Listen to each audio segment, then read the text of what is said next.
Today, the Sahara Desert stretches for more than 9 million square kilometers across North Africa, a vast ocean of sand dunes and scorching sun. To travelers, it seems eternal and unchanging. But look closer. Hidden beneath the sand lie dry riverbeds that once carried water, ancient lake basins, and rock art that shows giraffes, elephants, and hippos. Only a few thousand years ago, the Sahara was green, a lush savanna filled with lakes, rivers, wildlife, and thriving human settlements. Scientists call this era the African Humid Period, which lasted roughly from 11,000 to 5,000 years ago. In this documentary, we explore the evidence for a Green Sahara, meet the people who lived there, and follow the climate forces that turned a garden into the world's largest hot desert. What happened then offers urgent lessons for our own future of climate change. The first clues came from rock art. Thousands of images carved and painted on Saharan cliffs show elephants, crocodiles, hippos, and people herding cattle. Such animals cannot survive in today's arid Sahara. Then geologists drilled deep cores in places like Lake Chad and the Eastern Sahara. The sediments revealed alternating layers, dry dusty deposits, and thick strata rich in pollen, diatoms, and freshwater shells. Radiocarbon dating placed the green layers between about 11,000 and 5,000 years ago. Satellite missions such as NASA's Shuttle Radar Topography mission and ESA Sentinel program added dramatic confirmation. From space, hidden paleochannels, the ghostly outlines of ancient rivers appear beneath the sand. Some stretch hundreds of kilometers and once fed giant lakes, including Mega Lake Chad, which at its peak was larger than the Caspian Sea.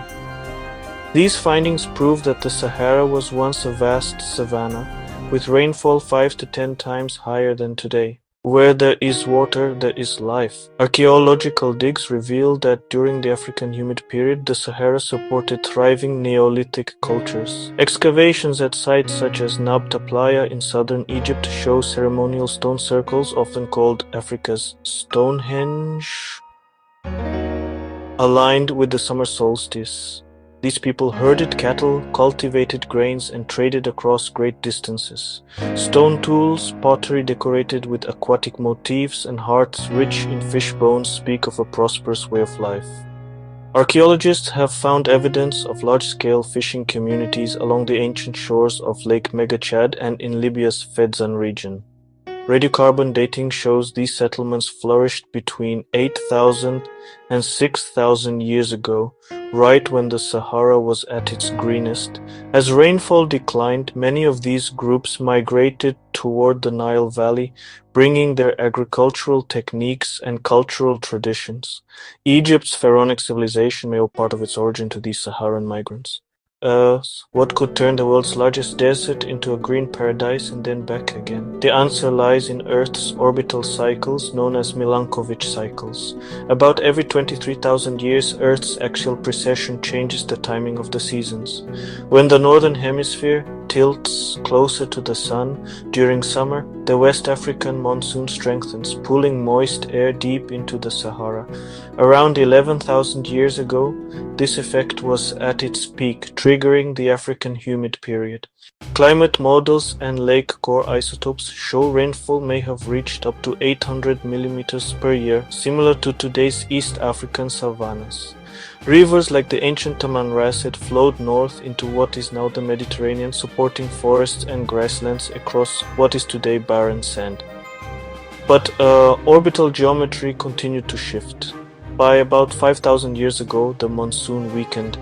Vegetation died back, soils dried, and wind erosion accelerated. Within a few centuries, geologically, the blink of an eye, known as green savannas, turned into the hyper-arid Sahara. Around 5,000 years ago, the African Humid Period began to unravel. Earth's slow orbital precession gradually reduced summer sunlight over the northern hemisphere, weakening the West African monsoon. Year by year, rains became erratic, grasses withered, lakes retreated, and fertile soils dried and cracked. Sediment cores from former mega lakes like Mega Chad reveal a dramatic shift. Rich clay and aquatic fossils give way to wind-blown desert dust. Fossil pollen shows forests collapsing into sparse shrubs within centuries. Computer climate models confirm that a relatively small orbital change could trigger a powerful feedback.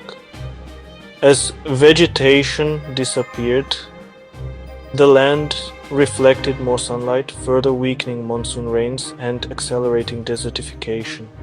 This transition may have been startlingly fast on the human scale, possibly within a few hundred years. Communities that once thrived on fishing and farming faced an existential crisis, forcing them to migrate or adapt. The Green Sahara's end reshaped human history. Archaeological and genetic evidence shows mass migration toward the Nile Valley, where new settlements flourished and helped lay the groundwork for ancient Egyptian civilization. Others moved west and south, influencing early cultures of the Sahel and West Africa. Trade routes born during the humid period evolved into the trans-Saharan networks of later millennia.